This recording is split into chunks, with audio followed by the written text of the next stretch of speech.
Hello, welcome to a brand new episode of Black on Black Cinema. I'm your host, Jay. I'm here with my co-host, Micah. Hey. All right, it's just the two of us this episode 281, Magazine Dreams. This is, of course, the 2023 film. That's when it was actually filmed, but it was just released. Psychological drama, written and directed by Elijah Bynum, and starring Jonathan Majors, Harrison Page, and Harriet Sansom Harris. The logline here is an amateur bodybuilder battles both the limits of his physical body and his own inner demons to gain recognition. Look, I'll start. I thought this was very, very good. I thought the writing and the direction were very good. I thought Jonathan Majors' performance is excellent. This is a pretty good note. If you're trying to make a comeback, this is how you do it. I'm not saying that we'll see how Hollywood handles it and all that. But if you're going to try to attempt a comeback, yeah, this is a pretty good way to start. Instead of doing like a bunch of like bullshit movies, you actually end up doing something that's actually pretty significant. And I thought this was very good. I really enjoyed it. It's twisted and it went to places I didn't think it would. From trailers and things like that. So yeah, I thought it was a really good performance. I enjoyed it quite a bit. I think it'll be a good conversation. Your thoughts? Yeah. I enjoyed the movie. Jonathan Majors, for everything that has gone on with him, he very much is he is a very good actor. Sometimes he can kind of creep into, sometimes he dips his toe into overacting. I agree. But for the most part, I cannot find a performance of his that I did not think was excellent. And this is no exception. He does a very good job playing this character who is very different from a lot of the other roles that he's done. Mark of a good actor, right? Like that's what you're supposed to do. The film is lit and shot very, very well. I don't know who the cinematographer is on this, but I really enjoy it. I appreciate the lighting. I wouldn't be surprised if the cinematographer is Adam Archipel. Yeah. It's very, very good, and this person knows what they're doing when it comes to lighting brown skin, right? And he did cinematography on the first season of True Detective. Okay, well, there you go. Yeah, I mean it's really well done. And Masters of the Air. Yeah, that also makes sense because cinematography on that is great too. Anyway, go ahead. This is a study on, not a study, but like it's an interesting look at the life of someone who is, mentally unwell. And I think it is, I think it does this in a, respectful manner. Normally when the joke is that, if you want that Oscar, you got to go, full retard, to quote a movie, right? Like, well, no, you can't go full. You got to go. You can't go full retard, but you got to go right up to the line. Right. That's a quote. Relax. I'm quoting a movie. I'm doing what white people do when they want to say nigger. That's what they said. That's what they said. It's niggers in Paris. I should take it up with them. But I think it is, from my neurotypical brain, I think it is a respectful and very good portrayal of someone who is Um, there's something there, right? I don't want to label it because like there's something there. Yeah, I really enjoyed it. You're right. This is what you do when you want to make a comeback. This is what you do when you want to try to get people to remember, hey, like I'm a serious like actor. Like I am a person that should be taken seriously in this game. Like I know I had I was gone for a while. I'm back. This is how you tell people you're back. Yeah, I And mean, this what's the name did this, not because he had controversies like Majors had, but Robert Pattinson did this right after all those fucking bullshit ass Twilight movies, and people were like, this guy's like a fucking joke. Like, who cares about this guy? And the guy was like, all right, cool. I'm just gonna cut my teeth on a bunch of hardcore indie films, and people were like, oh shit, this guy can really act, and now he's taken seriously. It's like that. This is what you do. So yeah, you're absolutely right. No, go ahead and make your point. I'm sorry. No, I mean that's pretty much it, man. Like I enjoyed the movie. I can't think of any like the ending. The ending wasn't what I thought it was going to be.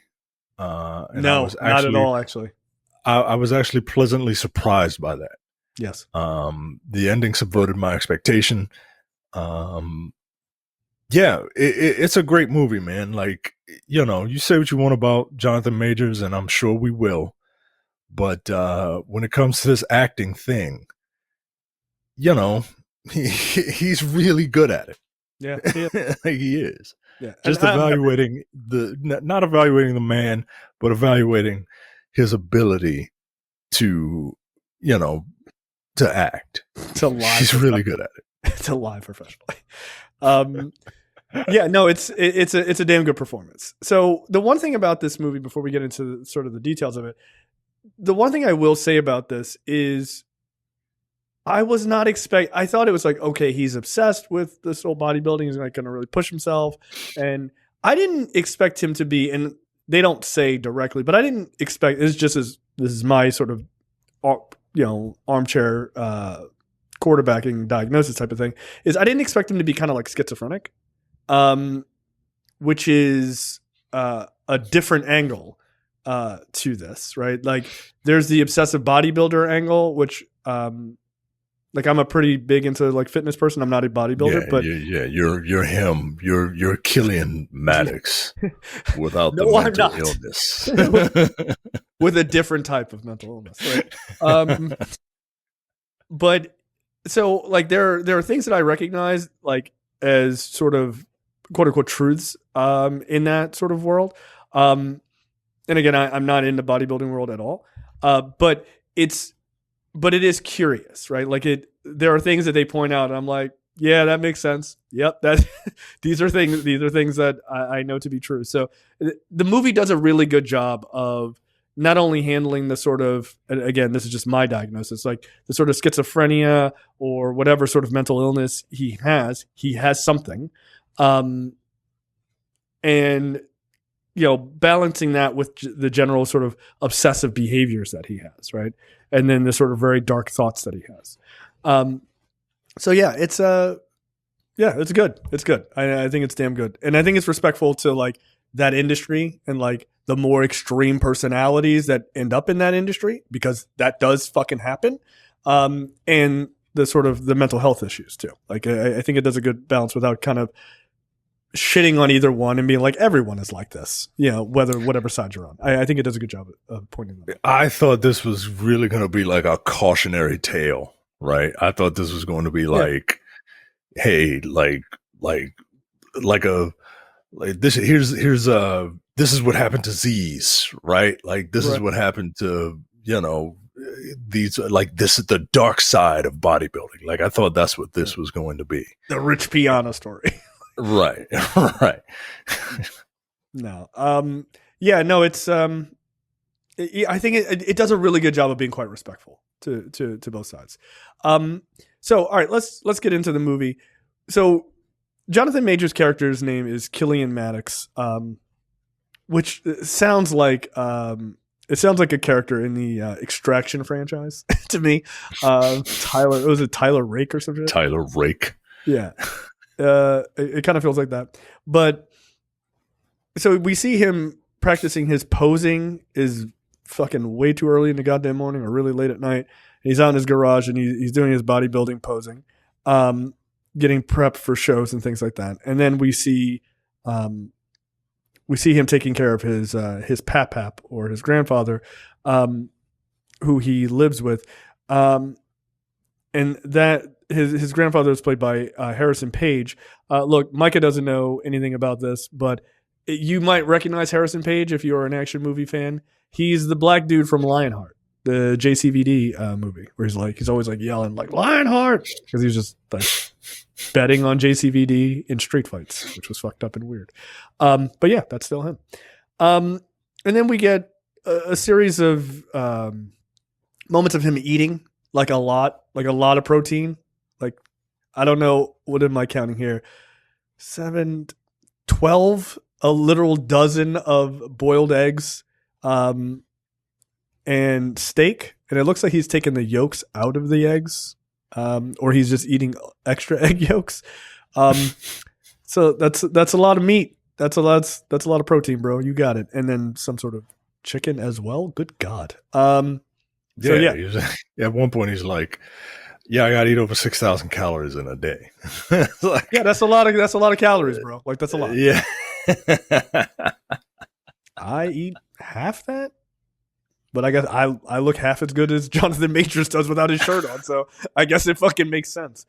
So he's in his room, and he kind of has the mind of a child in a lot of ways, right? He's got all these half naked dudes, all jacked and roided up, posters all over his room, literally onto the ceiling, where a normal guy his age would have like the little Kim poster, obviously.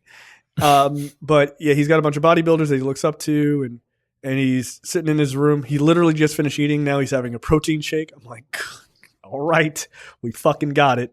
And so he's just drinking his protein shake in his underwear, watching pornography.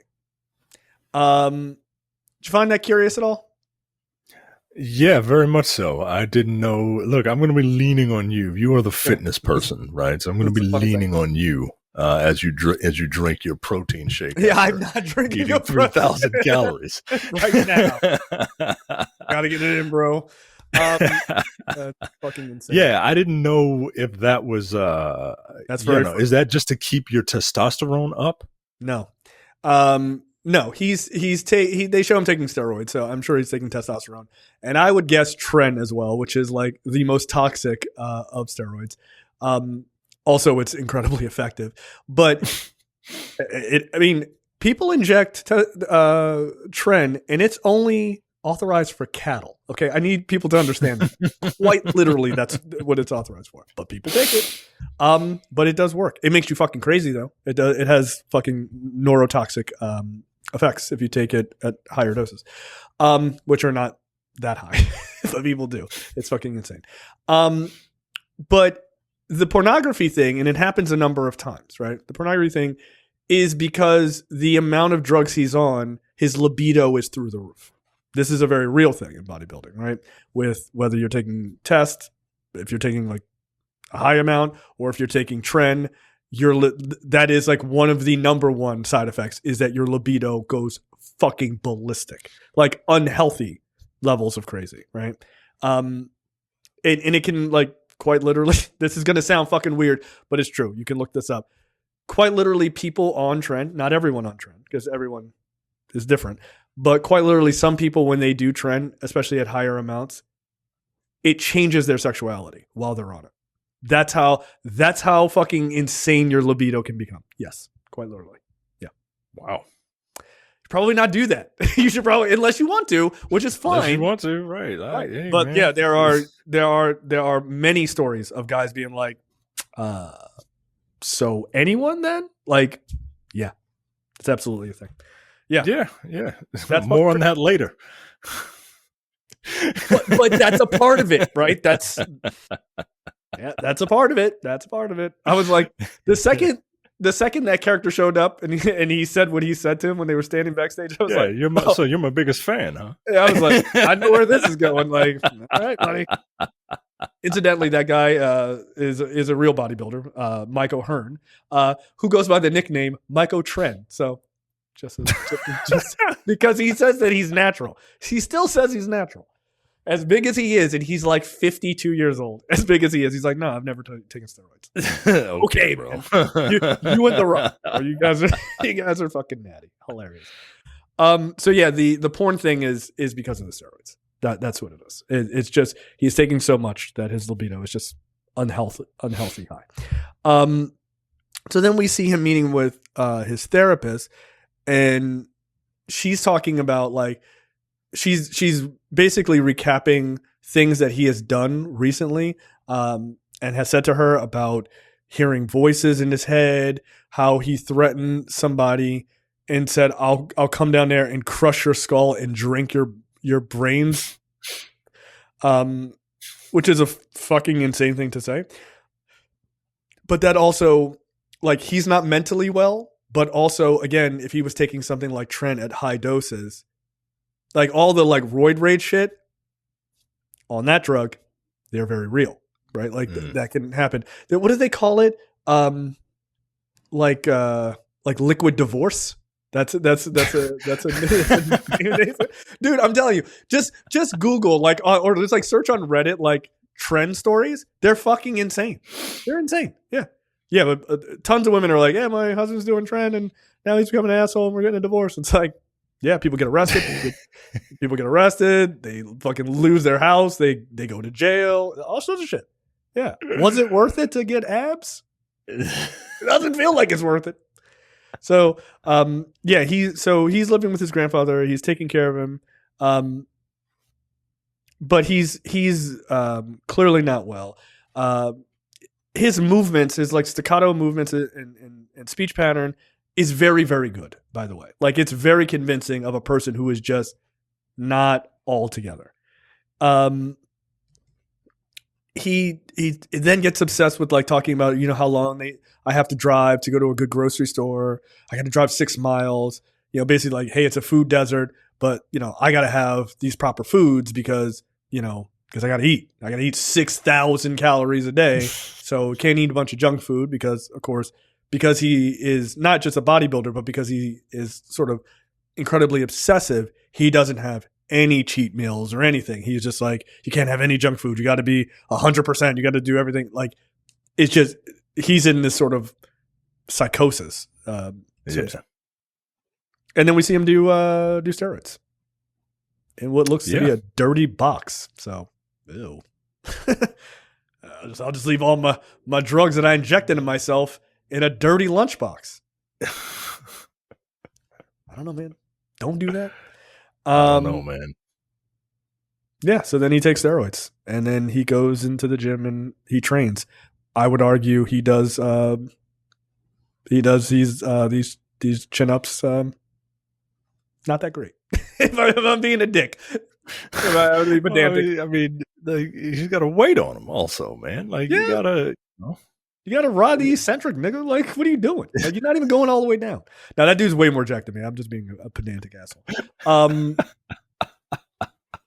Yeah, I mean, he's crazy fit. But there's a moment while he's at the gym that's interesting. Like, he's eating. Like, he's got like an intra workout meal, which at that level, that's probably common. But he goes over, like, he sees these guys like lifting. And he goes to walk over because he kind of wants to be like, hey guys, me too, right? Like I also like this shit, but he doesn't have the skills, and he kind of turns around at the last minute, because he doesn't know how to interact with other people. So yeah, which is kind of a sad moment, actually. Yeah, this character is actually very, very sympathetic, right? Like, look, I don't know, you're the only gym bro I know. And because you started your gym odyssey late in life, like after we were friends, I've learned how to put up with your shenanigans. But if you were some gym bro that I just met, I don't know, man. There's a stereotype about people who like go to the gym a lot, and it is, stereotypes is just for a reason. I'm not saying everybody, right? Like, there are people out there like, Joey Swole or whoever that Yeah, I guess seems like fight cool. these stereotypes, but I don't know. I don't know. Like, but what I do know is that the gym community, if it is welcoming, it's like a fraternity in there, man. Like, Yeah, that and feels about they right. and they do tend to look out for their own. So to see this character, kind of want to make friends, but realize he can't, it's Mhm. kind of sad. And Yeah. this character is an incredibly sympathetic character, and stereotypically, a gym bro would not be a sympathetic character, right? Like, they would. Yeah. People think that gym bros are what's that guy who plays that character Dom? Vin Diesel? Um, no, the gym bro, this guy. Dom Mazzetti character. Yeah. Yeah. People Yeah. think that Bro that's what science. Yeah, the bro science guy. bro science. People think that that's what the gym population is, right? Right. But it's not, right? And to see this character like just Abe Simpson that shit of just kind of go up and then turn right back around and Fuck just leave, that. like, it's sad, man. Like, I really feel bad for this character, and I wasn't really, I wasn't really expecting it while I was watching the movie, right? But I became more and more sympathetic to him, right? And it just is in a way that, like, it, like I am endeared. This character has endeared himself to me. But he's like pathetic, and I Yeah. wasn't expecting to feel that, right? Yep. I Yeah. don't I know. mean, it's. I'm trying to queue up while you're talking. I'm trying to queue up trend stories I find on Reddit because some of them are hilarious. I will pepper them in throughout the episode because they're fucking wild. So yeah, I mean he is a very sympathetic character, and you're right. Like that whole idea of like the Jim Bro thing is really hard to make sympathetic, but because of his mental illness, that's the through line that gets you there. If he was just some dude and he was just like, yeah, I just like working out, and also I'm a bit obsessed, you'd be like, or like he became kind of crazy because of the drugs, be like, well, stop taking the drugs, you fucking idiot. Like, what are you doing? Right, Right? Like, right. and obviously drug abuse is easier said than done to kick, but you would have a much harder time if he was just If he was CT Fletcher, you know what I mean? Like, if he's CT Fletcher, like, I know everybody likes that guy because he like curses a lot and he's really loud and stuff like that. But it's a lot, yo. Like, yeah, I could be friends with that dude. You you know what couldn't I be mean? friends with the Harlem Superman. I love CT Fletcher. He's fucking ridiculous, but I like that. He is, but he's also a lot. And I don't know if I Yeah, could that's just. it's a little too much. I agree. Oh, If I imagine my personality change and I was CT Fletcher tomorrow, I'd be like, that's what I'm saying, yo. Like, what the fuck? Like, what the fuck is your problem, yo? Why are you doing barbell curls after you lit the weights on fire? Why did you do that? Like, Fucking I'm not social saying media, I bro. don't. I'm not saying I don't like that guy. I'm saying being that guy's friend is probably a lot. Well, he's only friends with people who are also a lot. Like, you can't. Exactly. That's fucking wild. That's wild. Incidentally, CT Fletcher. Yeah, he had like a major heart transplant or some shit like that, like a number of years ago. Like he's not the crazy jacked loud guy as much these days as a surviving old man. I just watched his daughter bench 315 pounds the other day. I was like, Jesus Christ, what's going on in those genes? Also, I am super curious to see what CT Fletcher's daughter looks like. she looks like CT Fletcher, okay, without a beard. I mean, she's clearly on a shit ton of gear, but yeah, she's a powerlifter. She's fucking super strong. It's insane. So yeah, he goes to his this local competition after watching porn and probably jacking off a million times, and he goes to this competition, and there's both women and men there. Look, again, the movie is very respectful to like this world, right? Like it doesn't, because especially female bodybuilders get really demonized as being masculine and all this other shit. So it's kind of nice to just like, this is their world and there's no criticism of it. It's just showing them, right? And there's a real, I recognize only one person there as a pro. I don't know any of these other dudes, but the one black dude he's standing next to when he's on stage at one point is what's his name? Breon Ansley, who is like a major like big time competitor, right? And I think he's won a couple of Mr. Olympia classics. He's a dude with the afro. But what you notice in this scene when he's having this like when he's doing the pose off and everything, one, Jonathan Majors is terrible at posing. Okay, like not very good at it. Like he's just not. And I don't know if that's a character choice. Yeah, I'm willing to bet that that's a character thing, right? Because he's also being very extra. You know what I mean? This is the overreach into potentially overacting, right? Right. But I think that is what this character, I'm willing to give him the benefit of the doubt that this is this character's idea. Like he's trying too hard, and that's the problem with obsessives, right? They try just a little too hard, and also he is not socially, this character is not, socially experienced, right? So I'm willing to give this the benefit of the doubt that this is what this character is doing. Yeah. And it's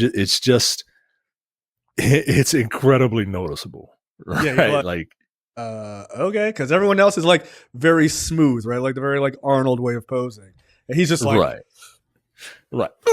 Yeah, he's doing what I can only describe, and this is for old people, as the dance from Sprockets on SNL. Like it's very weird, man. But the other thing you notice, by the way, and this is just a thing that maybe other people don't notice. I notice, because he's on stage as an actor against real bodybuilders, you realize how small Jonathan Majors is compared to them. Like, it's really quite, like, it's the difference between a nigga who works out and a dude who does this shit on a semi-professional level, right? Like, yeah. It's wild. Like, when they're doing their, I guess it's double bicep or some shit like that. Like, the dude next to him, Breon Ansley, again, as a Mr. Olympia former winner, he's so much wider than him. Like, yeah. It is curious. And, like, it kind of plays, I'm sure it's not necessarily on purpose, but it plays to the movie of like, even though this guy is deeply obsessed with becoming Mr. Olympia and becoming a bodybuilder, he doesn't have what it takes. He's kind of out of his depth. He's out of his depth. That's right. And it's wild because like you're right, man. Like by normal standards, he looks incredible. Compared he to looks huge by normal standards, right? I'm like what the fuck? Nobody I know looks like that, right? But when you put him on stage with these guys, you're like, oh, like, are you sure he's supposed to be there? Like, it's just funny. Like, it's a thing I noticed the second they were started posing. I was like, yeah, it's a big difference. Like, that's when people are like, oh, I work out, I could go up there. No, you couldn't. No, you couldn't. No, you would look silly. But yeah, it's just it is an interesting thing that kind of works out well, and that may be the reason they picked other like professional bodybuilders to really show the difference. I you'd have to ask the director that, but it becomes very painfully obvious to me. Like, yeah, you like you said, he's out of his depth. And in this scene, when they're rotating and the judges want like certain people to get be in the center, so they're easier to see. You could see the look on his face, like he kind of realizes it, but doesn't want to admit it to himself, right? Mm-hmm. Because he's being pushed further and further to the edges. Yeah, this is this guy's a really good actor, man. Like, please Mhm. don't fuck up your career Again. or your life, bro. Like, just because and also, like, you know, stop calling yourself like Martin Luther King, right? Like, you are not that important, right? Like, You're not important at all. Like, you're not. I think you deserve to be here, right? You Sure. deserve a seat at the table of Hollywood, right? But like, you Still know, acting. Still acting. it's one thing. It's one thing to be confident in your abilities.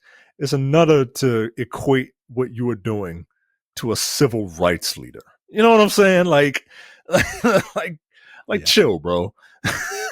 Seems a bit odd, if you ask me.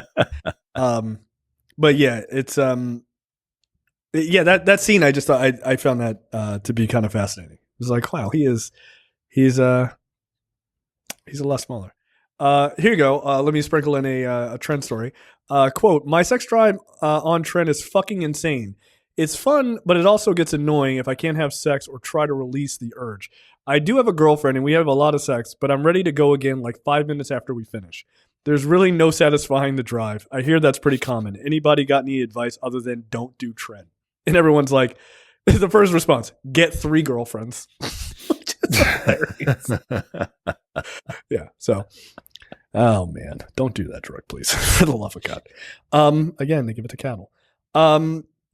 So he's at the grocery store that is 6 miles away from his house, and he sees this woman who's a cashier there, and actually before he sees her, he goes up to the to the butcher part or the deli in the back of the store, and this woman is standing there and she sees him and she's like, she moves her purse to the other side and she's kind of creeped out by him. It's kind of funny because I assume this is a race issue, because there's nothing that he actually does that's even weird, right? Like there are plenty of reasons to be weirded out by this guy. More on that later when he goes on a date. But like he quite literally didn't do anything. He doesn't look physically intimidating. He's wearing kind of baggy clothes. Like there's nothing, and it's just this white woman being like, I like outside of again the race issue, which is a perfectly fine thing to address. I didn't really get that being particularly meaningful. I didn't know if you had thoughts on it. It reminded me of my experience that happening. I was in the gallery going to my car, and I was in an elevator, and this woman was this Very old white stereotypical. woman. This old white woman was in the not old, but like older than me. She was in the elevator, and you know, I give white women a wide fucking berth for many reasons. One of which is they just kind of get on my nerves. I don't want to talk to you. I don't want to small talk. I don't want to let's just go our separate ways as fast as we possibly can. Right. And she's going down. I get in, I hit my floor, and she moves her purse like I'm going to do something in the fucking elevator. And I'm like, right, like what? And I'm getting off after you. Like what? All right, and it just made me mad, and that's what it reminded me of. All right, fair enough. I've never had the purse shift thing. Not that I can remember. But that's very silly. You think just by moving your purse on the other side, I won't grab it? I couldn't get it if I wanted it. Like, give me your what the fuck? It's such a bizarre thing. Like that like I'm gonna try to keep that in the back of my head. Like if that ever happens to me, like I could just take it from the other side. Like just say that and get off the elevator. Like if I wanted, I could just take it from you. Like there's nothing. Get out of here. Yeah, good. You dummy. Like what the fuck is wrong with you? But yeah, he didn't actually do anything. So I just assume it had to do with like the big black dude kind of thing. But again, like if he was wearing like a tank top, like it would have come across as a little bit more logical. Not that the behavior is logical, but you know, like her insane racism would make more sense. This nigga's wearing a golf shirt button up to his fucking throat, like in a jacket. Microaggressions are microaggressions are Very real. everywhere. You know what I mean? And I just took it as a microaggression, something that would be in a movie directed by a black person. Yeah. Whereas this was directed by a white person, they probably wouldn't even think about it, right? They wouldn't even consider it, right? Yeah. I mean, yeah, there's definitely the moment where someone calls him an ape. So, like, in case you right. in case you needed it spelled all the way out for you. Right. It's like, all right, you got it. Yeah, the lady leaves and he's like, oh, I'm sorry, right? Which is sad that you're apologizing for someone else's bigotry when you didn't do anything. And then he proceeds to order 4 pounds of chicken breast. Okay. Because he eats a lot.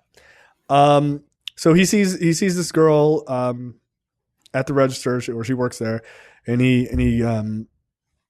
says, "Hey, I work here. I work here too. Did you know that?" And she's like, "Yeah, like you work, Monday, Wednesday, Friday, right? Like that's why we don't ever see each other. That's why we don't work together." He's like, "Yeah, good memory. Right, great." And he's super fucking odd, or awkward rather, and he's also odd, but like she likes him. She's really bad at picking up weird vibes, apparently. Because I would have picked that shit up 900 miles away. I'd be like, "That's cool, bro. All right, I gotta get the fuck out of here." Right? Maybe she thought it was charming, right? Like, maybe that was his Hugh Grant moment for her, right? Would you ever maybe consider maybe going out with me? Like, nah, yo, nah. This isn't Notting Hill, my man. Like this dude is right. He's insane. He watches porn and drinks protein shakes. Okay, like this is not a normal individual. So yeah, they have their terrible meet cute. Okay, it's not. It was the most awkward meet cute toward leading to the most awkward date. Like I had secondhand embarrassment during that date scene. Oh no, I was like, this. Why is this taking so long? I just want it to end. Like that's all. Right. So he makes it out of the grocery store. He's about halfway to his car, and he just stops.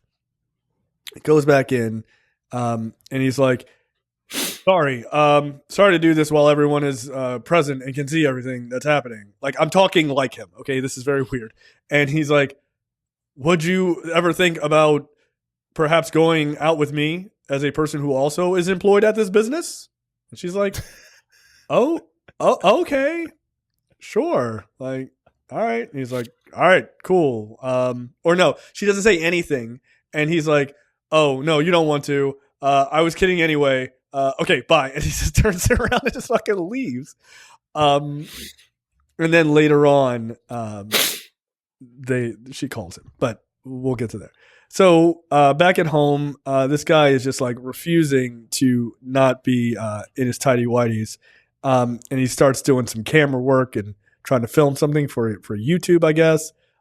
He's watching Dorian Yates win Mr. Olympia, so he's hyped up, and he's trying to do these videos. He's trying to become a future IFBB pro, which is a federation of bodybuilding, and so he's trying to do these videos and he's trying to do these poses and everything else. He just looks weird and awkward, and he's kind of freaking out a little bit. And he just can't get it together, right? Like it's the obsession meeting the mental illness. Like those two worlds collide in some pretty serious ways. Do you think that this is commenting on influencer culture? Yeah, I think that's part of that. Go for it. What do you mean? Because it just, influencers are, the occupation du jour, right? Like everybody, all the young people want to be an influencer because they think that like influencers don't really work or do anything. Whereas, the ones who are really good at it, have teams behind them. Mm-hmm. Right? Like you just don't know it. And a lot of people can't do it.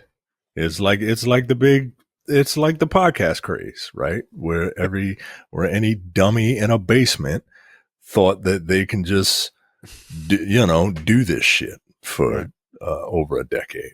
But only a few. But the ones that everybody knows about have giant teams behind them. Yeah, And they're not just turning on a mic in an office. Like, no. right, right. And it just I don't know. I don't know if the movie is trying to say something. If it is trying to say something about influencer culture, I don't really think it kind of lands. They briefly have him read comments. I guess he ended up making the video, and they You put briefly it on had him YouTube. make. And yeah, he put it on YouTube, and I guess they had him read comments, and that never goes well. No. And it just is there, I guess, to show this man like how this is just kind of another thing that to get him focused, right? Because we never see him do it again, and this is just kind of another failure. And this guy is determined, right? So I guess it's just more fuel for the fire. But I don't know. I would have thought that a little more. This all is adding to more to the whole to my preconceived notion of how this movie was going to end. Right? I thought this movie was going to end one of like two ways. Yeah. All involving, right? Like, Right. so, yeah. I don't think I had a point. I'm just talking to be talking at this point. Fair enough. So, look, I think there is a notion of somewhat of the influencer culture in this scene, but I think it has more to do with sort of the social media aspects of it, right? Like, not so much him trying to become an influencer or even commenting on said influencers, but just he's such a very lonely guy, right? And he has no one, right? Right. Except for his grandfather. And that he thinks that maybe he can become popular and gain quote unquote friends by in this world by going to social media, right? Like that. And that makes sense, right? There are plenty of, bodybuilding is one thing, but all the social media aspects of bodybuilding are huge. Like that's how you make money. That's how you get, fans and all this other shit. Like that's a very big thing, whether you're just doing videos, answering questions or showing your training and stuff like that. Yeah. Like, or just giving advice or what have you. That's a big part of it. So, And a lot of what this character has said on multiple occasions that he wants to be remembered, right? He's Googling like, how will people remember you or some shit, or how to make friends, right? Like he is because this guy at the end of the day, he just wants somebody to, relate to him, to acknowledge his existence. Yeah. To not to see him for what he is working so hard, to see him for what he thinks he is. Right. And it just kind of leads to the tragedy that is this character to me. Yeah. No, I think that's absolutely right. But he's obsessed with he was told that his deltoids weren't very big. And so like he's obsessed with like working that out. He's like that. It's like a recurring theme in the movie. He just cannot let go of these imperfections that he thinks that he has, or that other people think that he has. That's a real thing in that world, right? Again, it's not everybody, but people have like bigorexia, right? Like they don't think they're big enough, and it's like you're fucking as big as a house, right? Or on the other side, there's people who like don't think they're lean enough, and it's like you have no body fat. Like what the fuck are you talking about, right? So there's a lot to be said about. He's literally, he falls down because he's having like chest palpitations or something, because of the drugs. And he doesn't strike me as a person who is using a low dose to get what he needs. He looks like a guy who's like, just go all in all the time about everything because he's not mentally there. And so he then eventually puts whatever version of this video. Hopefully, he edited some of it down. He put that on. He put that on YouTube, and people are like, "Yeah, you should kill yourself." Like, all jokes aside, why hasn't he killed himself yet? And just like really horrendous shit. And this is to your point of like, I thought that this movie was going to end in that, like, it's either, you know, suicide or suicide by cop type of shit. But I thought that's where it was going, which I was pleasantly surprised.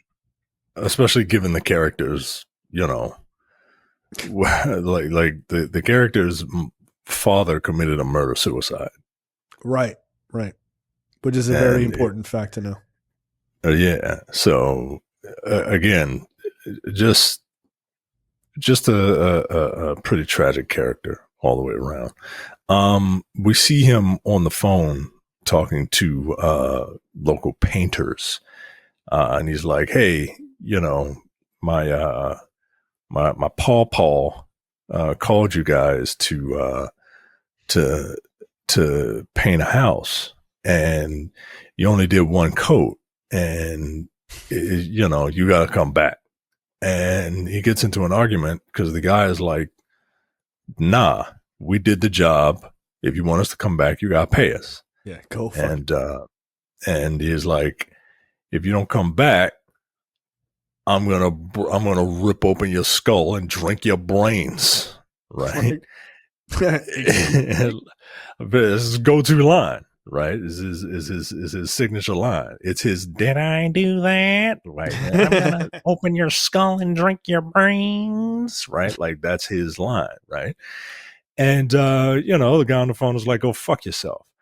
And Jonathan made it, and Killian is like, I will control my emotions. My emotions will not control me. Smash cut, heavy metal music. Fucking like, fuck. I'm gonna drive over there, and he wrecks the paint shop. Yo, he fucking punches through the glass and then just starts like throwing himself through it to break the other glass. I was like, that again, that is his mental illness, but also hyperaggression because of drugs. Like, having mental illness and doing an insane amount of steroids, not a good mix, guys. Not a good mix. You should probably make sure it's either one or the other. That's the healthy option. Yeah. Well, they say don't take those drugs and then wreck drugs at the same time. Not a good option. Not being mentally sound, also not a good option. Yeah, there's a guy I follow, a fitness dude, and he does large amounts of drugs when he's competing. And he was just talking about, like, it's like, I've never been in a fight. I'm not a yeller or screamer or whatever. He goes, but when I'm on high levels of drugs, he's like, before a competition, he goes, he's like, the violent thoughts I have in my head. He's like, you don't find anything happy. Like, it's just miserable. He's like, I walk out of the back of my house. I live like near this like lovely forest, and all I can think is like he doesn't like anything, because all of that shit fucks with your brain. It does. So let me ask you a question. Why would you do that? I don't know. I don't know if you know the answer, but you are more into this world than I am. You know, if the International Federation of Bodybuilders, is it a sport? Like, is it like an organized thing? Like, why are steroids allowed when every other sport, outwardly says no? Okay, so, and this is probably a good Demetrius question because he actually does bodybuilding. So, like, yeah, he would know like the definitive thing on this. But I'm pretty sure it's not that drugs are allowed in the IFBB. They just don't test. It's a non-testing league, right? There are tested leagues, right? And people find their ways around that shit too. But they're far more, like, there are bodybuilding leagues, like natural bodybuilding leagues, that do sort of extensive testing. I'm sure that gets, some people sidestep it or whatever. But that's far less. That happens far less. But IFBB, no, they don't test. They don't give a shit. Like, isn't that the NFL of bodybuilding? Like, isn't that Yeah, the league? that is the league. Yeah. Here's the thing. Quiet as it's kept, right? And I don't think it's that quiet anymore these days because people are pretty public about it. Anybody that you see that is an IFBB pro is on drugs. All of them. Because you quite literally cannot compete at those levels against other drug users and not be on drugs. You can't. All of those So guys. instead of weeding out the drug users, That's everyone. That's everyone. Because, okay, think about it this way. Let's say you had two baseball leagues. You had one league that like didn't do testing and one that did like really extensive testing. If the league that doesn't do the testing has Barry Bonds and Mark McGwire cranking home run, like 400 home runs a year, and the other league, the top home run, leaders are like 25 or 50 a year, which one's getting more views, right? Like, and so they go, all right, I'm not saying it's legal to do these things. I'm saying we're not going to test because we have other things to do, right? Or we test a lot less, or we let you know when we're testing so you can like get off your drugs for a while and then get back on them and shit like that. Yeah.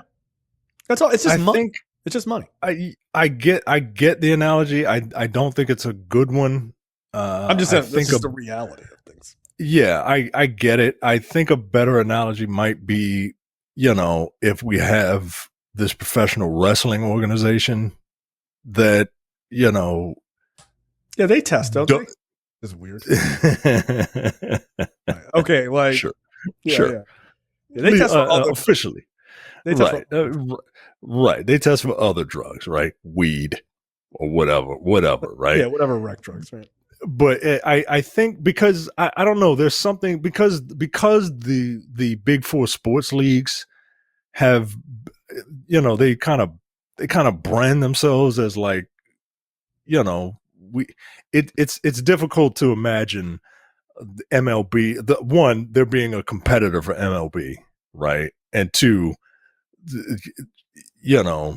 MLB is just like, I don't know. I get it. Don't worry about it, guys. It just doesn't make sense. It just doesn't make sense to me that like the IFBB is the league for professional bodybuilders, and they just do not. They just don't care. Like it's just funny to me. It's just funny to me. So I mean, I don't remember what year testosterone came out. Right, that's like the first one, right? The first exogenous drug. But like once that happened, that genie was out the bottle, dog. Like it was fucking over with. Like because they just want people to be bigger and bigger and bigger. Like if you look over the course of bodybuilding, like bodies just changed. Like as the drugs and shit changed, they just changed. Like they don't look like that. They don't look like Arnold. Arnold Schwarzenegger looks small compared to Ronnie Coleman. He's fucking gigantic, or was, right? Like this is drugs. And then they started taking like insulin and all that other shit, like and growth hormone and shit. Like they just want the bigger and bigger person until it's just like one big muscle and eyes, and then they just like flex and like like that's it. Like I don't know. I don't know. I mean, there certainly is. There's a wave in that industry of like, what do they refer to it? It's like the lowest effective dose kind of guys, right? Like these are like super jacked fucking. These guys do the drugs, but they're trying to do what is the lowest, safest amount, right? Instead of just blasting your fucking body to the fucking moon and then dying at 29, right? Like, because that's a real thing, right? Because there's a lot of young bodybuilders who've died over the last couple of years. That's what I'm saying, man. And like, I'll look at like Josh Brett videos, and he'll do like semi deep dives on certain bodybuilders or trends and stuff like that that end up killing these people. And like, yeah, I would think that that the IFBB would be the regulatory body, one, to protect the participants, right? And look, you want to do drugs or whatever, that's fine. I'm not here to pass judgment on you. Yeah, I don't care. But to go against someone, to compete against someone who is And maybe they do it because it's not like a skill based thing, right? Like you're literally just kind of you're literally just kind of if we're having a clay sculpture competition, who can create the best clay sculpture, Yeah. right?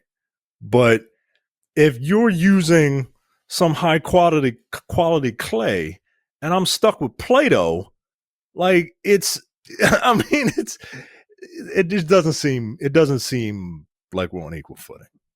That's why everyone uses. That's why everybody does it, right? Instead of right. telling people, hey, you Go to a all have different to league. use Play-Doh, right? Go to a different league. Just go to a different league. Like you can go to a different league.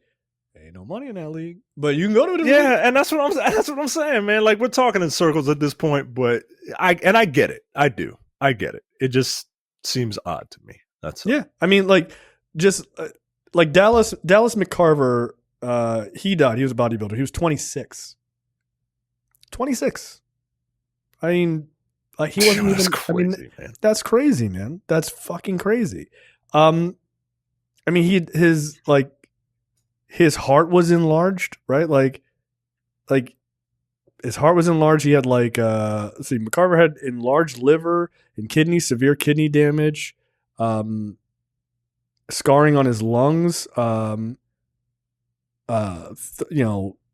thyroid cancer, all this shit because he was taking an insane amount of drugs. So, yeah, it's not good, man. It's not good. So it's just one of those things where, look, I think you should be able to do whatever the fuck you want. I don't care. Like if that harms you, that's on you, right? Like I'm not a person to be like, you shouldn't do it. That being said, I don't think there should be like leagues encouraging it. I think that's probably not a great idea. That's what I'm saying, yo. Even if you don't come out, that's what I'm saying. Even if you don't come out and be like, here, use this, right? Like, but like, if you're just going to turn a blind eye to it, like, I don't know. It just seems kind of foul. Yeah. Look, after that attack at the, after when, Killing goes and wrecks the shop, he kind of fucks himself up and he's bleeding all over the place. And he gets into a car accident and he wakes up, in a hospital bed and the doctor's like, yo, you taking a lot of drugs and these drugs are powerful and toxic and your body is shutting down.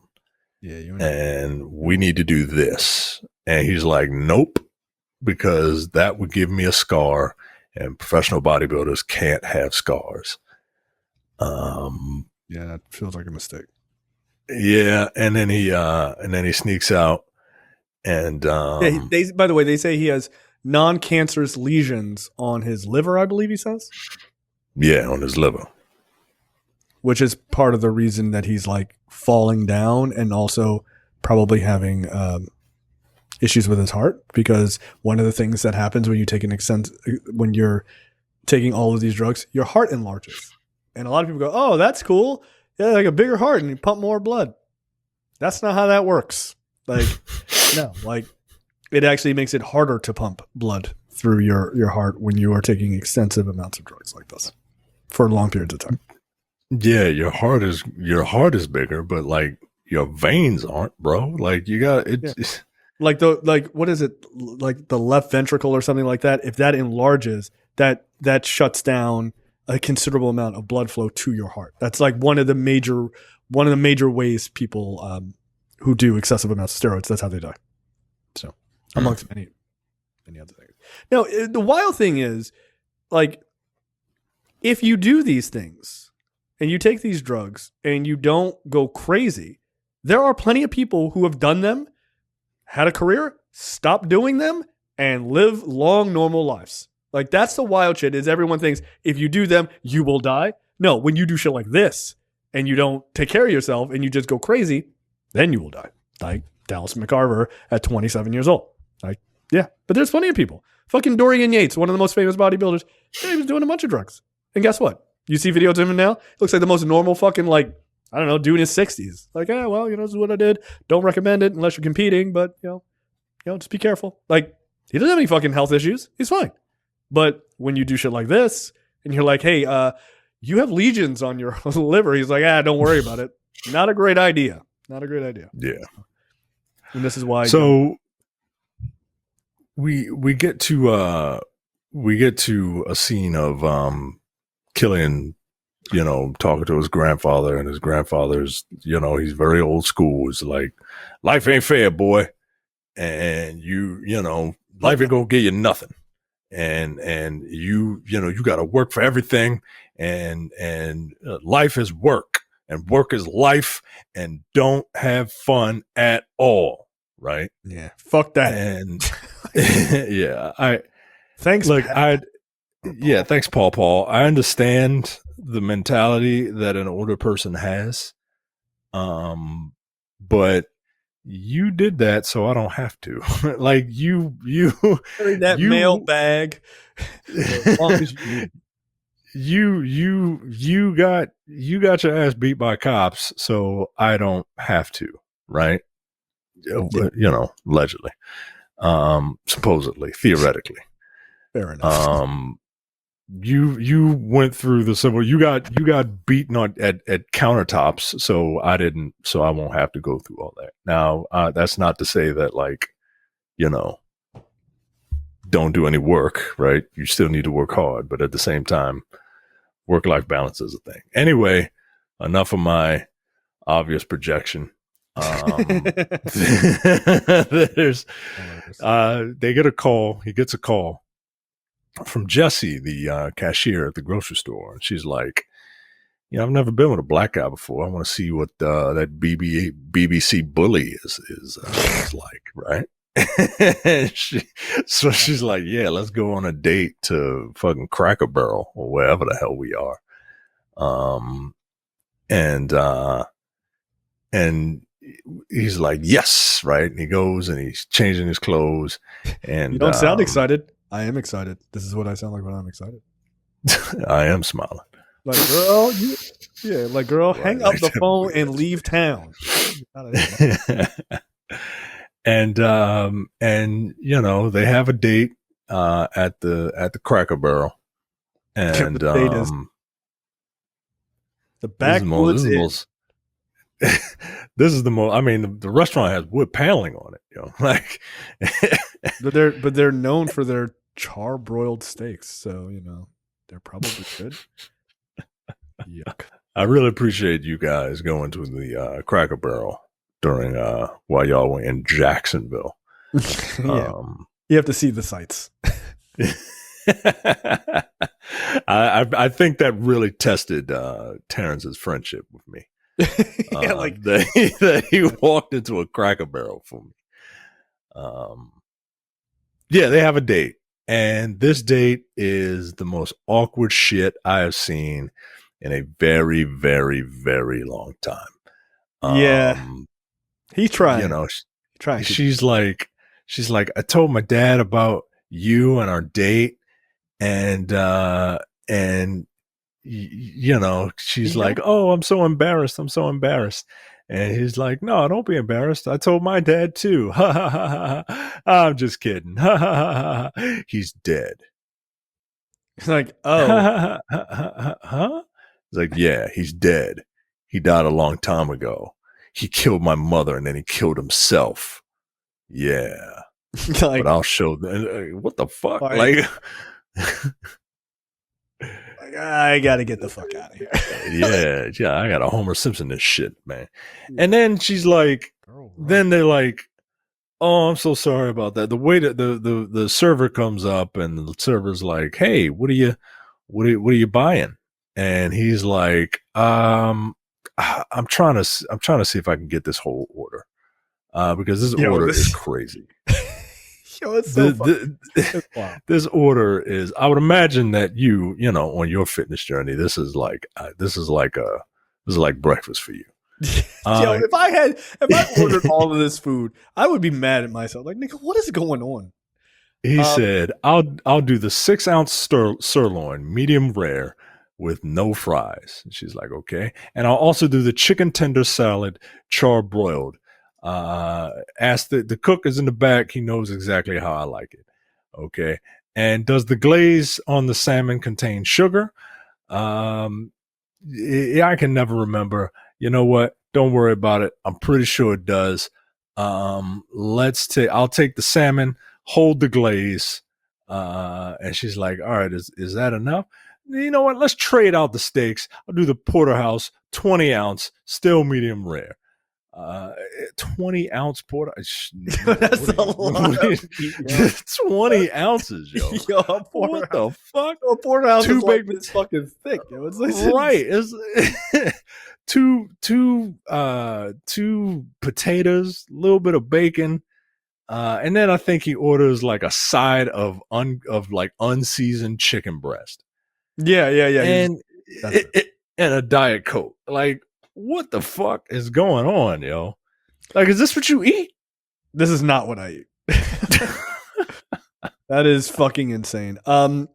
So like a 20, I just Googled it. A 20-ounce porterhouse steak is 140 grams of protein.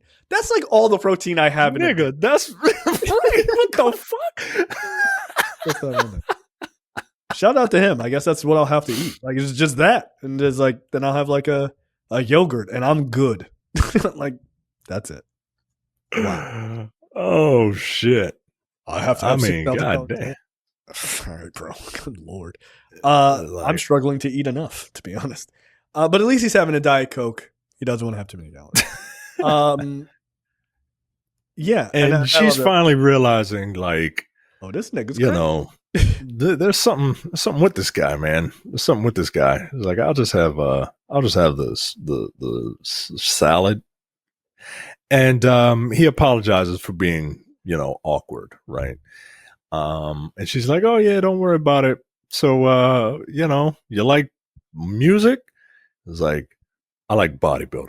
I'm gonna be the best bodybuilder in the world. Yo, this speech was you ever realize, dude, like this speech about like how he is just like, amazing.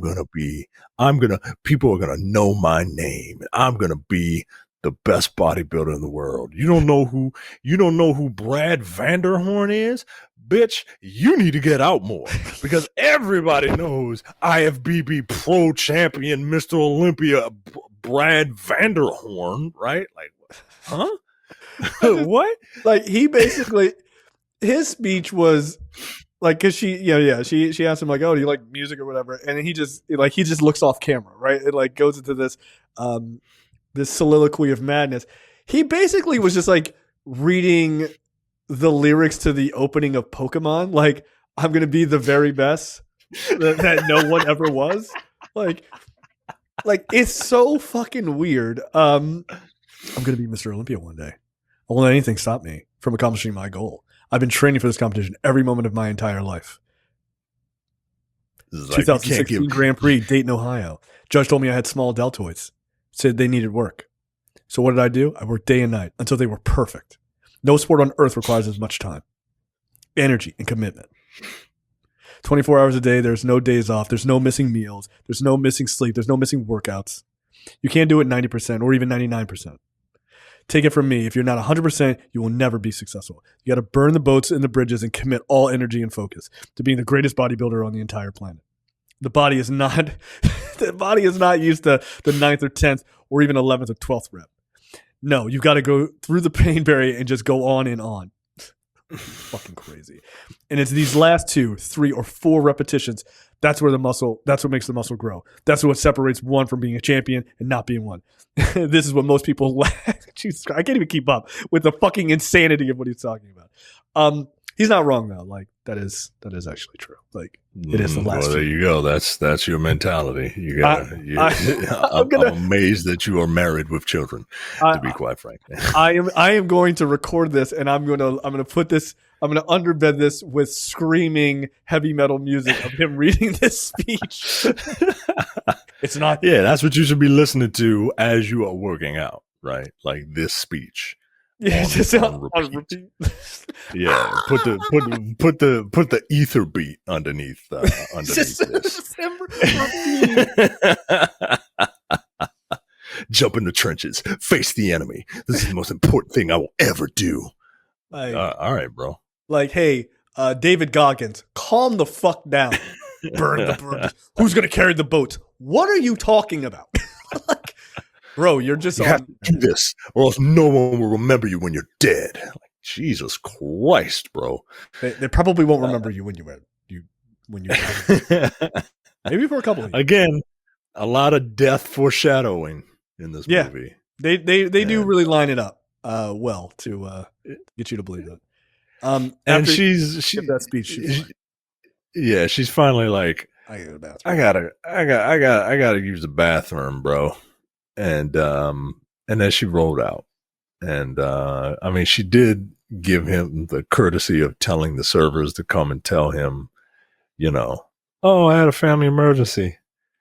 But and look, them servers came like in a pair. Nigga, they look 'Cause scared. They were like, They look right. They look scared You as shit. come over bro. here and back me up. Yeah, they were like, look, just hold my hand. We need a buddy system. Like, look, I don't blame them. He's crazy. He's crazy. He's fucking crazy. You know, it's funny. There's a restaurant near my house that, like, my wife and I go to on occasion, and she said in the bathroom they have a thing. They have something like they have a number or something like that, or like a phrase they have in the women's bathroom, like if you are in danger, like if you're with somebody like this, like you just like you say the phrase or whatever, like when you're sitting at the table with them, and they will figure out a way to like get you out of there. Yeah, get you out of there. That's Yeah, good. yeah. It's kind of. I was like, wow, I'd never heard of that, but yeah, because women end up on dates with people like this. With people who, with ill intent. Or, I don't think he has ill intent. I just think he is unstable. He's just not altogether there. Yeah. Which again, and he even kind of immediately kind of denies it, right? I don't know if it's self-delusion. I don't know if it's him saving face, but I think he's it's like, more oh saving, yeah. I think it's more saving face. But yeah, she's like, oh yeah, she said she told me. I just forgot, but she told me. And and then he proceeds to eat everything on the Outback Steakhouse menu.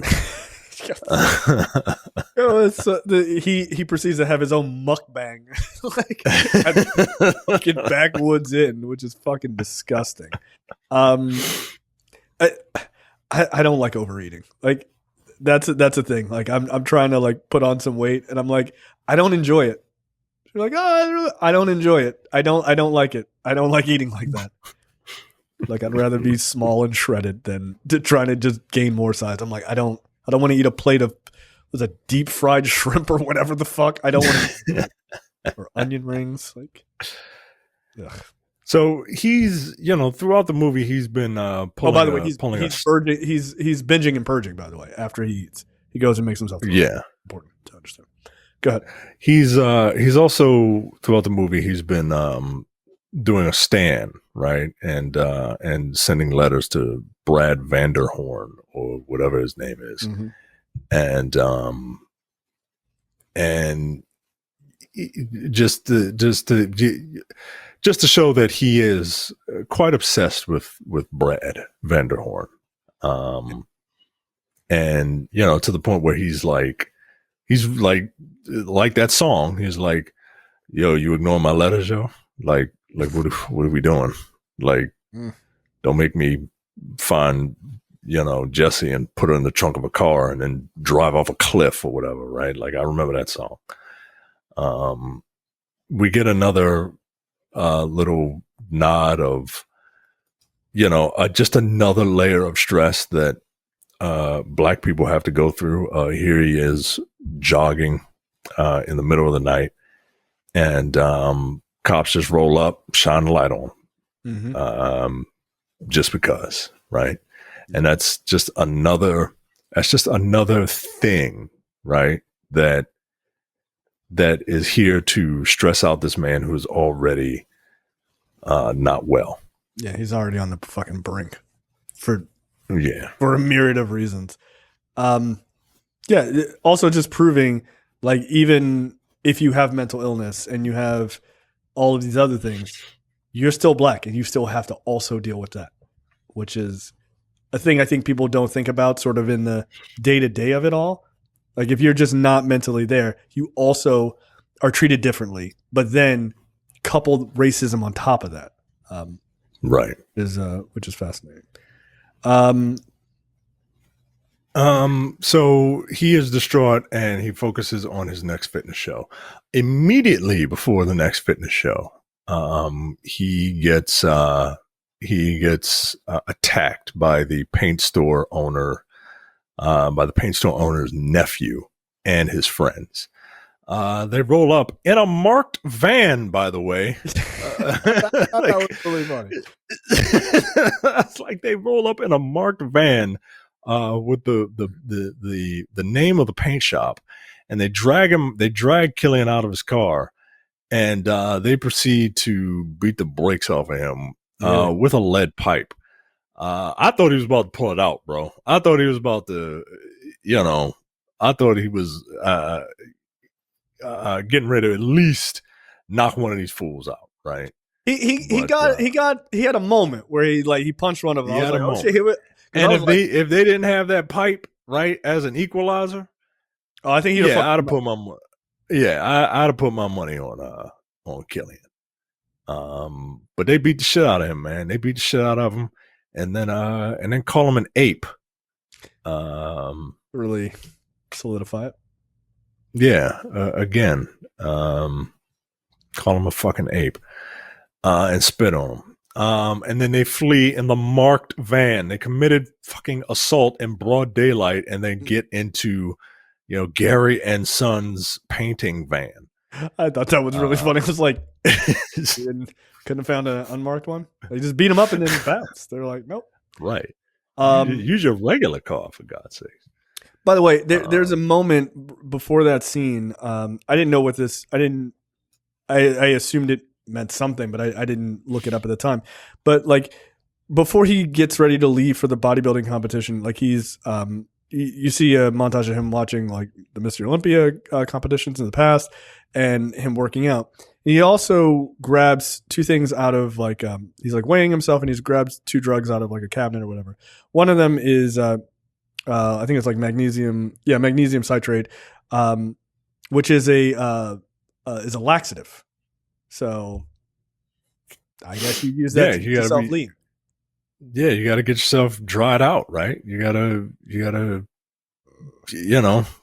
purge all that shit. No water, right? Because you can't have any water weight. I feel like that is not the way to do that. But like, just making yourself shit your brains out. All right, bro. I guess there are other ways. But he's also taking something. I didn't know what this was. I just looked it up. Triumterium and hydrochlorothiazide, which is used to treat water retention or edema, and also high blood pressure and hypertension, which is clearly something that he has. Right. So he is taking these drugs to not only lean out and to get rid of the water, but also maybe to deal with the fact that he's probably has incredibly high blood pressure, which is another thing from using an excessive amount of these drugs. So,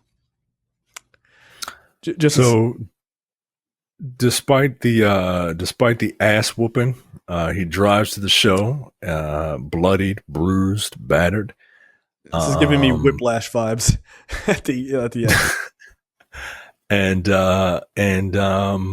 he steps out on stage. He starts to pose. And he passes out, and he's got blood in his mouth, like Fight Club style. You know what I mean? Yeah. Cornflower. Yeah, it's wild because Jonathan Majors is big, but like he just walked past a bunch of like professional bodybuilders, and it's like, yo, but he's not like as big as them. like it's wild, man. But, you don't have to be as big as them, right? Like, isn't bodybuilding just more about the sculpt, right? Just being able to see the muscles, right? Like, I've known... Not exactly. I've known a couple bodybuilders that aren't, like, ballooned up like that. But I guess it like, depends on what leagues you're in, and it depends on your size. yeah, like what, like weight classes and shit like that. Yeah. All right. I mean, but like back in the day, like the thing he's watching on TV before that's an Olympia. It looks like it was like Dorian Yates and like Flex Wheeler. Like Flex Wheeler was black dude, looked like a fucking sculpture, like he did. And then Dorian Yates won, I think, 8 Olympias. He was just fucking bigger than everyone. Like he was jacked as fuck, but he was just also bigger than by like 20 or 30 pounds. Like he just was. So it just all depends. Like, so the answer is maybe. Yeah, the answer is it's very subjective. Yeah, quite literally.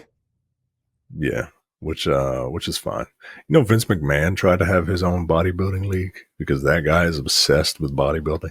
That makes sense. He used to be jacked as fuck. Yeah. He tried to get the WBF off the ground, and you know, people just weren't into mainstream bodybuilding. Yeah, he was a couple decades too early. Yeah. Following the disaster of a show, Killian hides his true dark and violent feelings and real life happenings from his counselor. Yeah, bro is not doing well. And by the way, he's not. He collapsed on stage, and that was filmed, and so that became huge. Yeah. Again, seeing like comments and shit like that, and it's just nothing is helping his psyche, and you can see him just kind of breaking down. Right. Like I said, he meets with his therapist. He's like, "No, it's all good. My life is great, absolutely." And she's like, "Huh? Okay, all right. Well, you sure? I'm very happy for you." Then, he says he's going to be on a magazine cover. Yeah, girlfriend, right? Like everything is hunky dory. He eventually is like, he does what most men, he thinks what most men think when they're down in the dumps. Maybe I just need some pussy, like I gotta do something, right? So he finds he finds a prostitute, and he's like, hey, let's spend some time together, right? And they get there, and she's like, you gonna take your clothes off or what? And he's like, all right, I'll be right back, right? And then he comes in, he's like, do you like my body, right? Because like he just wants people to like recognize the work that he's put in, right? He needs validation from literally anybody at this point. And she says exactly what, what someone being paid to spend time with you does. Like, yeah, you look great. It's like, what about my deltoids? That's just funny. She's like, I don't know what that is. Like, I don't know. And look, to her credit, right? To her credit, she didn't bullshit him and be like, "Oh yeah, your deltoids are wonderful." Like, that's the part here, or the right? Like, she was like, "Yeah, look at it, make them bounce for me, right?" Like, no, that's not a thing you can do. That's just really funny. It's like, I don't know what that means. Like, I don't. Right. But look, to her credit, right? She didn't fucking bullshit him. And he was like, that's all I need to hear, baby. You like my deltoids? My deltoids big enough for you, baby? Right? Like, that's, I'm going to do that small talk next time me and my wife. Do you like my deltoid? Want to get it on you like my deltoids? Like, what the fuck is a deltoid? Like, the airline? What? They're really expensive. Yeah, that's like, and she sees him for who he is, though. Like, yeah, she honestly does. She sees he's like a scared little boy. Like, I'm not sure he's ever had sex, to be honest. Yeah, I wouldn't be surprised. And he's like, they get ready to start, and she's like, come on, come and get it. And he goes in to kiss her, and she's like, whoa. Yuck. I'll do a lot of things, but I won't do that. Like, no kissing, right? and he's kind of flummoxed, and he can't perform after that. Like he's just like, I don't know what to do. Look, I don't was think just trying to make it sexy for you. yeah, well, just like I don't need you to ever say that again. Like that was really weird, Jonathan Majors. Please don't. Also, she kind of leans in for the kiss, which is like weird. Like I get that what the story is, but like it seemed odd because I'm like, it was clear what he was trying to do, and then she's like, no. It's like okay, maybe she just wanted to kiss Jonathan Majors. It's possible. The thing is, I don't think that her saying no kissing was the reason he couldn't perform. I don't think he could perform because he's on the copious amount of drugs he's on. That's why I would imagine. He's like, hold on a second. He's like hitting it. Like, come on, work with me. Right. You gotta do your rows, like starting that bitch up like a lawnmower. Come on, guys. Come on now. Like, let's fucking do this, man. Like, work with that nigga. God damn. I mean, you like that is a thing. Like, you take too much, doesn't work. That's funny. Yeah. So we see him at work, and they don't do it. But they don't because he's like they don't have sex. I want to now. So the next day, he's at work. Boss comes in and is like, "Look, bro, I gotta let you go, man. You're freaking people out. You're missing days. You sprained your ankle that one day." It was like, it was my bicep. It's like, okay, whatever. That's not the point, bro.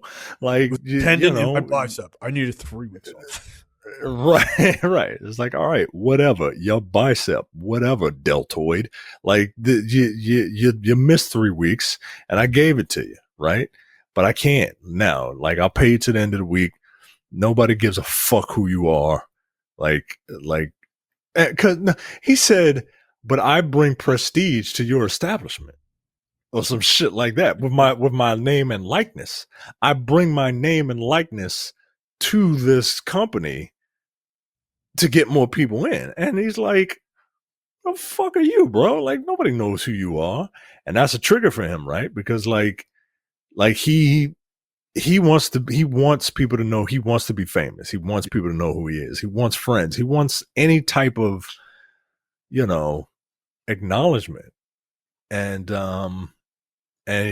I, again, the movie subverts my expectations. I thought he was about to beat the brakes off of this dude, right?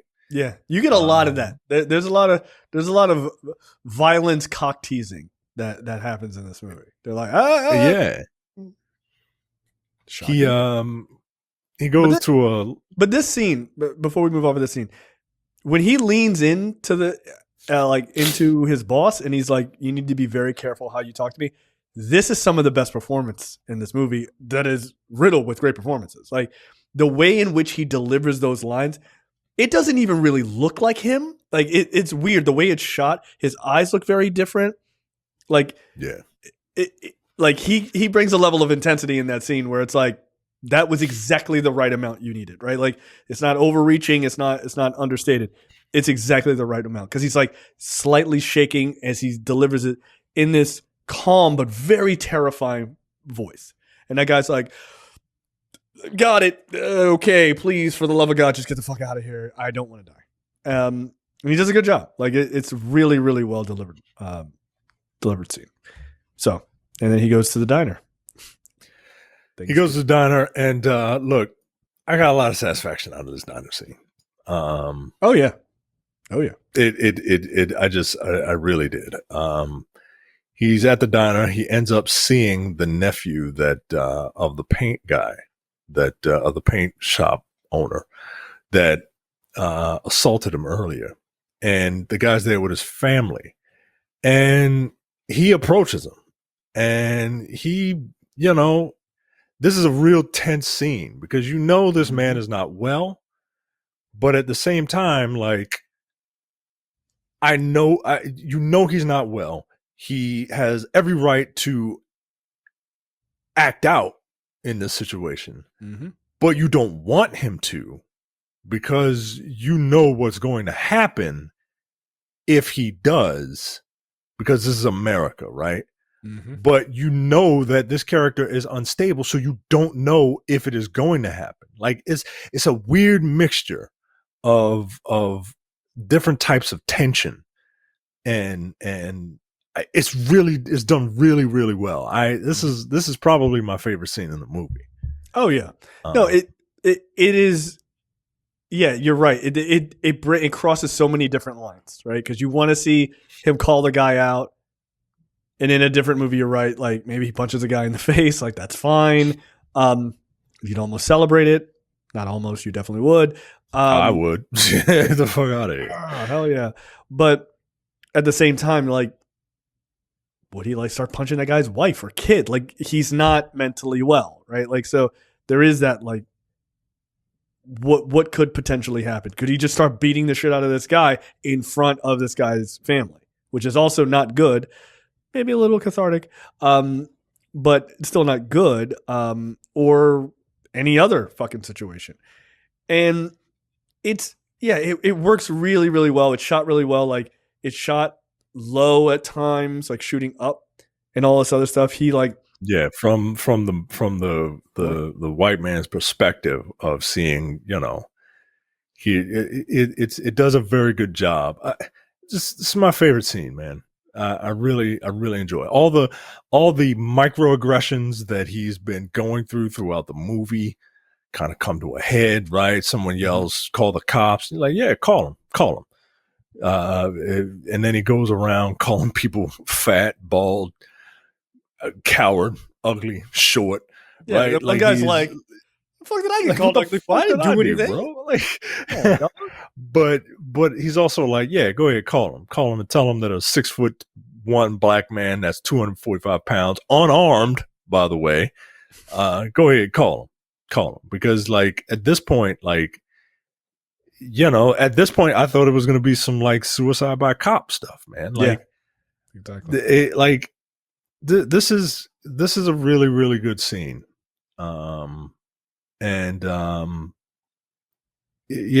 It ends with him like just bashing his head into a car window because like he doesn't know what to do with himself, and I feel so bad for this character, man. And then these cops do what the fuck cops do, right? Like they don't de-escalate. They don't know how to de-escalate. They don't know how to talk to people. And this is a real statement on cops dealing with mental illness too. Like this is this is absolutely 100% like message, right? Like it takes 4 of these dudes to literally beat and mace this unarmed black man, and like I get it, you're scared, but they started like Rodney Kinging him immediately. Yeah, man. Right. It was immediate. It was immediate. Like that's the thing, right? Like all right. And they had the nerve to be like, "Don't die, fucker." Right? Like not for his well-being, but because they don't want to get in fucking trouble. And it just like you had your arm under his neck. You were right, bro. God damn, man. Yeah. Like they do a good job of moving you from a scene of like him getting his sort of revenge on that guy by antagonizing him, and then he starts becoming like very much a dick and like throwing onion rings at the guy, like from across the restaurant and everything else, to then immediately pulling you back into the sympathy arc because here he is being attacked by the police, right? Like they didn't talk to him, right? They didn't try to, like you said, they didn't try to de-escalate. They immediately put him in a chokehold while 2 of them hit him with nightsticks, and then they started macing him. Like that. Right. That was the first order of business, which is fucking insane. He then is back with his therapist, and she's just like, "Hey, like you got all these fines from like resisting arrest and everything else.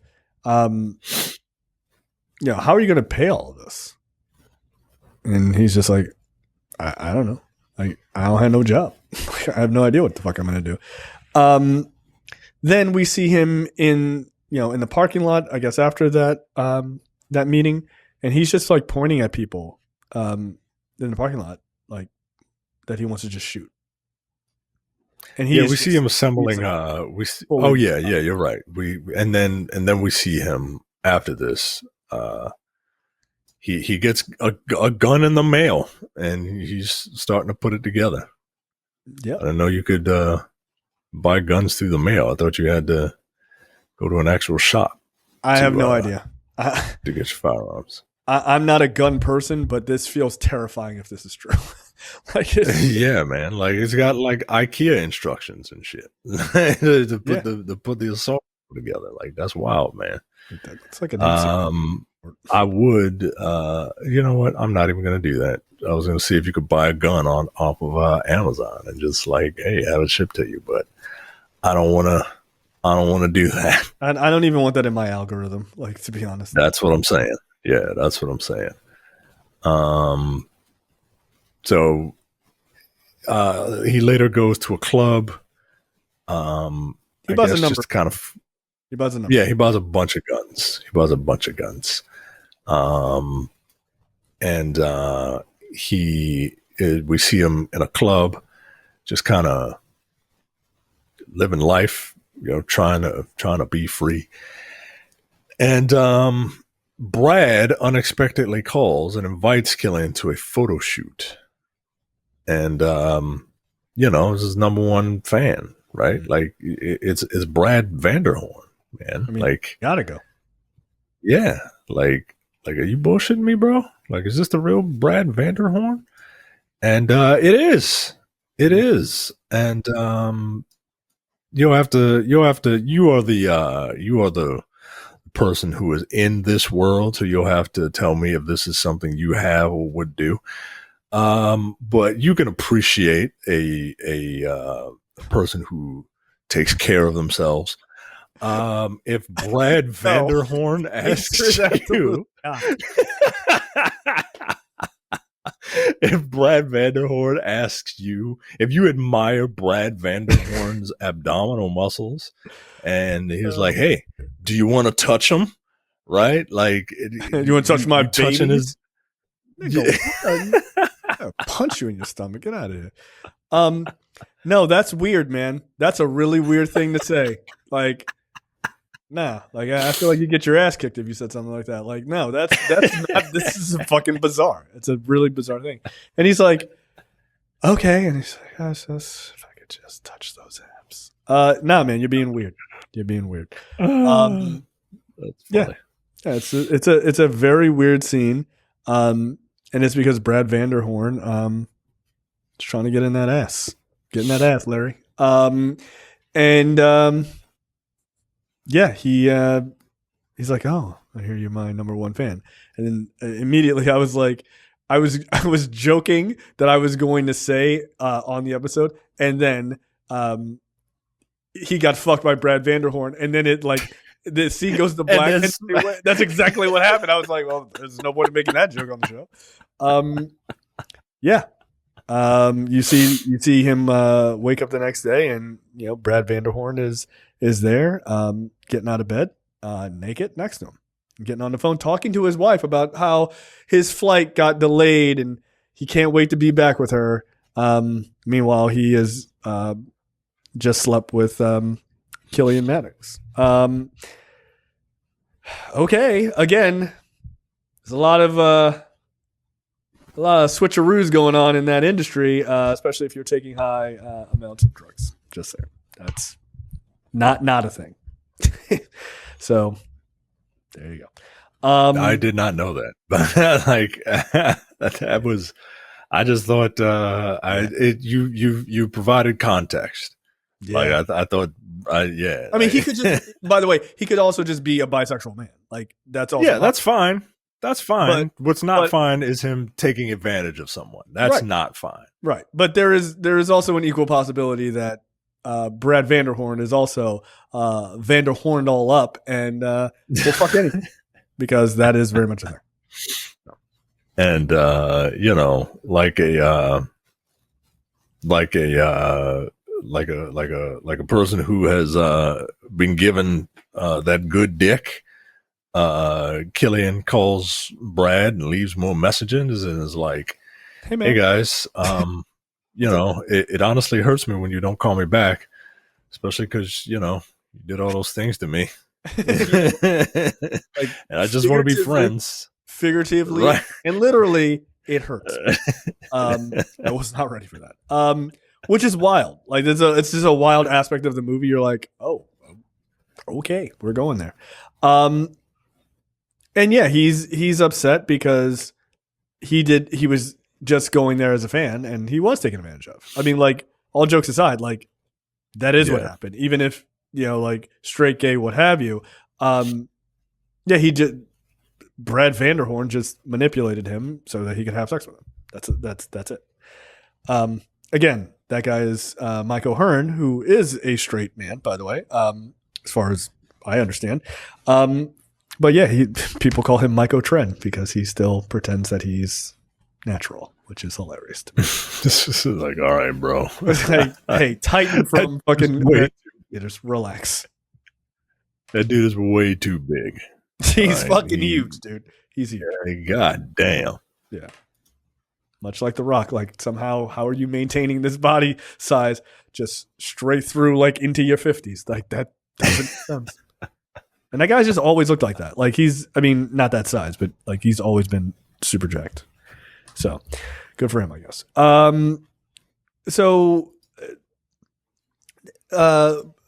Killian goes to, like, a club, and he meets this one dude who's like, hey, man, like, I'm super drunk right now. You want to do a bump of cocaine with me? Come on, man. Let's fucking do it. Let's do a bump. I've never been anywhere where someone's like, hey, would you like to do cocaine with me? And I'm okay with that. Like, I'm super okay with that. It's just, I don't give off the let's do cocaine together vibes, which is a thing I aspire to, honestly. So, cool. By the way, we didn't mention it, but Killian does cocaine, like, quite a number of times, actually. And he was doing cocaine before going to the gym, which, okay. Yeah, isn't that just a pre-workout? I mean, I guess it's the ultimate pre-workout. Like, dude, what the fuck? Which is why he trains the way he does. Like, he's like screaming and barking and shit. And I'm like, yeah, well, this nigga's coked out of his mind. I don't think that's a normal thing in bodybuilding, is to do cocaine as a pre-workout. I've never read about that or heard someone talk about that, but I'm sure it is not completely unprecedented, unfortunately. So this guy he's doing cocaine with, or the guy wants him to do cocaine with him, he's just rambling on about a bunch of bullshit, like, you know, the society is fucked up in the Middle East, and they you know, the Muslims are trying to kill you, the black people are trying to kill you, especially the blacks, right? Like, he's saying that's what the news is pushing, not that he believes that. And and he's like, yeah, you know, everybody just wants to be on the mountaintop looking down at the regular guy, like, you know, being better than us, right? Me and you, buddy, like, we're at the bottom, right? Like, it's fucked up. So then you hear Killian when he calls and leaves a message for Brad Vanderhorn. He says, I'm going to kill someone and then I'm going to kill myself. You're like, oh, okay. Again, this is how it's going to end. I got it. Like, so who's the person? And he goes to this seemingly random guy's apartment, sneaks in. He's there when he gets out of the bathroom. And he's got his shotgun with him. And he's like, hey, man, you judged a competition I was in 2016, the Dayton, Ohio Grand Prix. And you know, I guess he's the guy who was like, yeah, your deltoids are too small. And so he makes the guy strip and do bodybuilding poses, which is just funny. I'm sorry. Like, it's just seeing like this schlubby dude is like, he's like, give you the, you know, like the front lat spread, and the guy's like, I don't even know what to do with my hands. Yeah, a guy with an actual dad bod is going around doing not this bodybuilder off peak dad bod that these young people think is a dad bod, right? Yeah, like give me a left. Right, this dude's a schlub. Yeah. So yeah, he's like do side tricep, and he's like, and smile. And the guy's like screaming and looking fucking insane. And he's like, look what you've made me into, right? Now get down on your knees, right? Because he's gonna kill him. And then Killian just walks out, closes the door. He just wanted to feel above someone else. He quite literally says, like, I'm at the mountaintop looking down on you, right? So for the first time in his life, he gets to actually be powerful, I guess. We see him back at home Googling, how do you make people remember you? And so he's reading an article, and it's like 10 ways, and it's like leave a legacy, create a body of work, and then one of them is like change history. Do something historic, right? And so he's like, the line is be bold, change history. And so he's like, all right, how could I do that? So I could kill Brad Vanderhorn. And so he packs up his assault rifle and goes to whatever show or what have you Brad Vanderhorn is at. You see Brad posing on stage, and Killian, gets his gun together, and he goes to the side of the stage. And just as like everything seems like maybe he's not going to do it, he just starts firing at the guy and just straight up murders him right on stage. And you see his bloody corpse there, and the lights are flashing. So it does a really good job of showing you that cinematography we talked about earlier. It looks very good, and so you're seeing flashes of him as a young boy with his parents. Again, his parents died, murder suicide type of shit. And you see him posing on stage, right? Like he's taking Brad Vanderhorn's sort of limelight, and like this idea that he would be on stage posing, and like everybody would love him for that. And then you come to find out like all this is in his head. He doesn't actually shoot Brad Vanderhorn, and he just leaves while the show's still going on, which was good. I did not want him to just end this in like just in murder. Like yeah, it's like another tragic black man story. I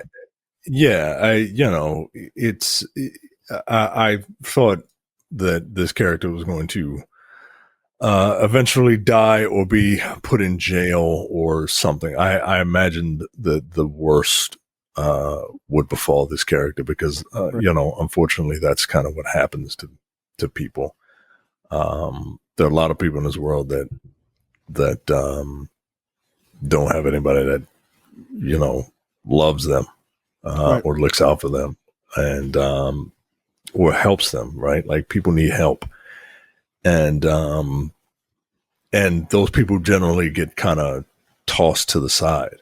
Exactly. And then we wonder, oh, well, what could have done this, right? Like, who could have what, And Could this have been and I'm who- actually Yes. right. Could it? Right? Yeah, it could have. But people need to take the time out to, try and help, and they don't, and for whatever reason, right? Like they just don't. But I'm actually really, really glad that this character who has gone through so much, didn't succumb to, the fate that is normally resigned for people like him. Yes. I mean, wasn't there just a story about someone who was killed by police, Yeah. who was, just like mentally unwell? Yeah. And this stuff actually happens, man. Yeah. So I'm really glad that I was pleasantly surprised by the end of this movie. Yeah. Yeah. And it gave me, the movie ends with a little bit of hope, which, I really appreciate, particularly at this stage of my life, Yeah. So yeah. And then the movie pretty much just kind of ends from there. He goes back to posing. He flushes all his steroids down the toilet. But before that, He takes he gets home, he sees his grandfather, and he has that emotional breakdown and hugs him. Basically, like, he doesn't say anything, but like, I need help, yo. Like that's the without saying a single word, he just starts crying and hugs his grandfather. I'm like, if I'm the grandfather, I'm like, nigga, don't lean into me because I'm like 40 pounds and you're like way too big. I can't hold you up.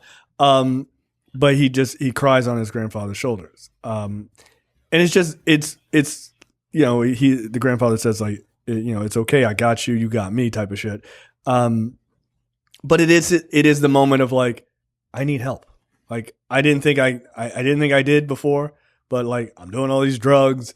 I literally was sexually assaulted. Like, all of this shit happened. I have these thoughts of like wanting to kill people and everything else.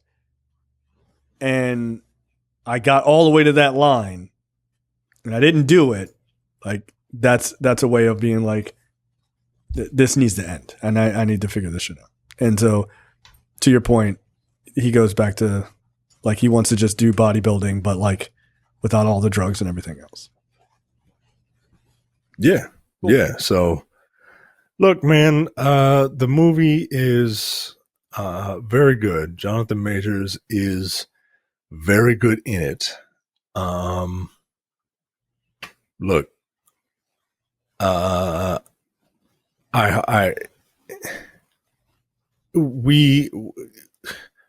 black people deserve to come back to try and come back.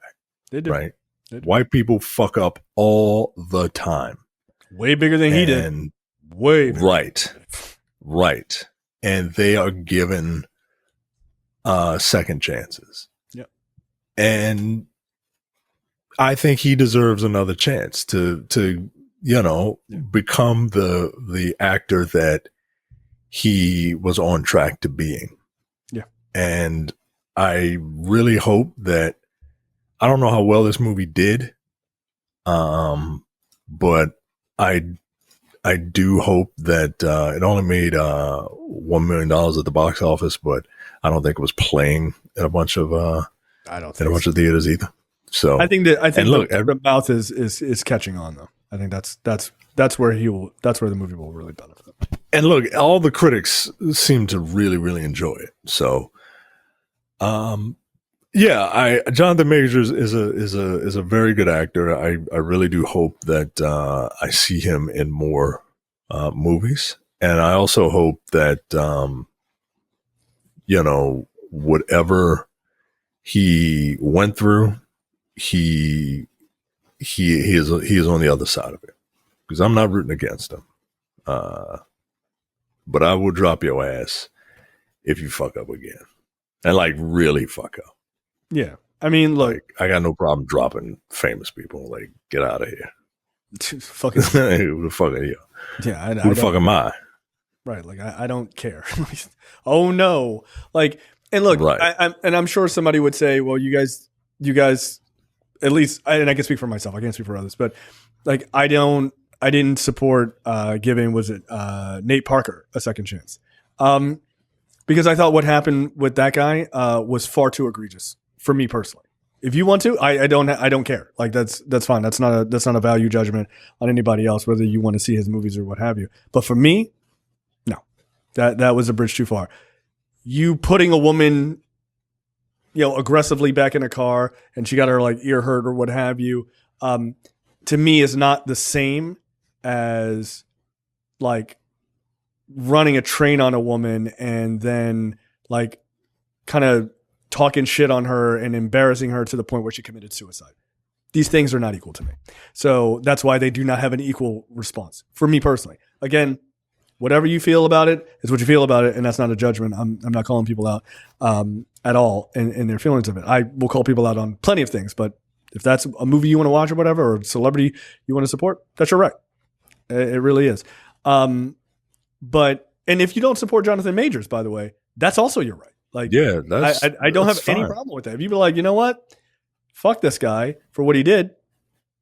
Zero, like, you don't have to be like, I hate Jonathan Majors and I can't believe you guys support him. You don't, like, that's okay. That's totally fine. I'm not judging you for feeling one way or the other about it. Like I just want to put that out there because people tend to think that our opinion has to be their opinion. It doesn't. It really doesn't. So yeah, look, I don't know what he's doing next. I have to look up his Wikipedia, but look, man, I would just say keep making serious shit for a bit, right? Like just keep making some serious shit. And I think there is very much a possibility that he gets picked up in something big. Like, and then people go, all right, we think we're ready for him to come back. So, but I don't know. Yeah. He doesn't seem to have anything on the horizon right now. But that's just Wikipedia. I don't know how true that is. So, so we'll see. Yeah. I mean, if he is, he is. If he doesn't, he doesn't. Like, but for what we are discussing right now, he's really good in this movie. He really was. Yeah, he's excellent. So, all right. That is it for us, episode 281. We will see you guys next week for a preview episode for episode 282. Later, guys. See ya. Bye. You're watching the Black on Black Cinema YouTube channel. Make sure you check out our full reviews of Black movies, past and present. And every other week, we do a preview episode where we talk about a random topic that affects the Black community.